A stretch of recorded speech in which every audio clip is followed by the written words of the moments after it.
So could artificial intelligence herald the demise of the human race or a golden age of innovation?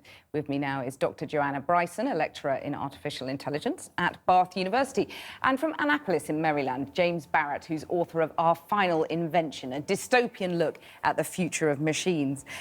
Joanna Bryson first, presumably, given your job, you're embracing a future where robots outwit us, are you? Outwit us.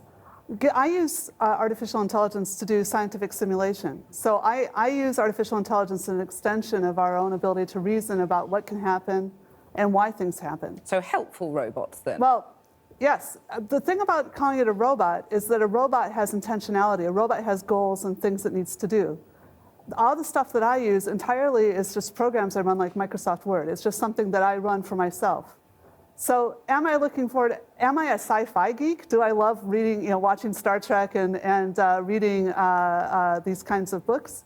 Yeah, absolutely. We'd all like to see some future that goes on forever. That's part of what it is to be alive. So it's okay as long as you control the robots, is what you're saying? Or the artificial intelligence? No, I think there's a little more going on. So right now there's an awful lot of people that are claiming that there's a threat that the robots are going to take us over. Which is very unlikely in the immediate future, and basically I think it's impossible in the long run either. Right, James Barrat, there's nothing to be scared about in short. No, I think Professor Bryson is wrong. In the short term, right now people are creating autonomous battlefield robots and killer drones. These are machines that kill people without a human in the loop. The ethical questions begin now, not in 30 years when we create artificial general intelligence. Then in the longer term, the question is, can we control AI? We've never shared the planet with anything as smart or smarter than we are, A. And B, we don't really know how to program ethics into a machine, so there's no guarantee that it will be friendly. Okay. We don't know if we can control it. It's interesting, the letter you just cited was signed by 70 AI developers who were concerned with the control problem of advanced AI. Well, Joanna Bryson, those are pretty big questions. It's happening now.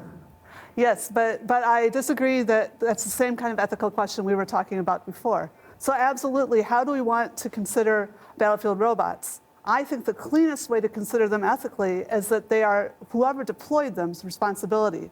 So we don't want to mess up with the chain of command by suddenly assigning agency to something that's one of our own machines that we've determined entirely how it works. That's different from a human being. But owners don't always take responsibility. I mean, if you look at the debate over drones, getting in the way of civilian airspace, for example. Yes, and that's the problem. The problem is that we have all this sci-fi that makes us think that, Well, let me bring in James Barrat on that point. Yes, well, we're fighting an extra-legal war in Central Asia with a lot of drones right now, and the question is, should we allow them to be autonomous? Not how will we determine culpability? I mean, ultimately, if we create them, we'll have to determine culpability, but we have to ask ourselves, do we want to introduce human-killing robots that work autonomously onto the planet? This is a big ethical question that's going on right now. I think in the future, we'll have to worry about another big ethical question, and that's can we control super intelligent machines? And a lot of really good AI programmers are concerned with that issue. Joanna Bryson. Okay, well, actually my PhD was to work on making it easier to build AI, so it's not like there aren't thousands of people working on that problem, not just 70.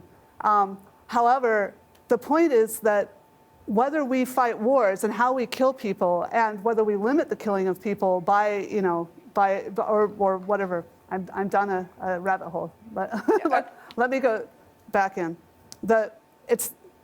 You can't throw away the fact that how we assign responsibility is there's a smoke cloud that's being created around artificial intelligence because people are so happy to attribute that artificial intelligence is in charge of itself. That's something fundamentally different. And I think as soon as we go and pretend to make a step change and jump away from our current ethics, we're in trouble. And that's why I want to damp down the hysterics around this. I think we need to keep working within the systems we've already set up, the international frameworks and the rules of law. I don't think it's hysterics at all. This isn't. I think calling it hysterics is really a disservice to the general population. These are technologies that are going to affect everybody. Yeah. It's very important to introduce ethics into these considerations. This is why the Future of Life Institute convened 70 AI researchers and they signed a letter that outline not just disruption in, not just concerns about superintelligence, but about economic concerns about joblessness that are coming right up. To dismiss this as hysteria is completely wrong, and it makes you out of step with most AI researchers I've spoken with. James Barrat, Joanna Bryson, thank you very much for joining me.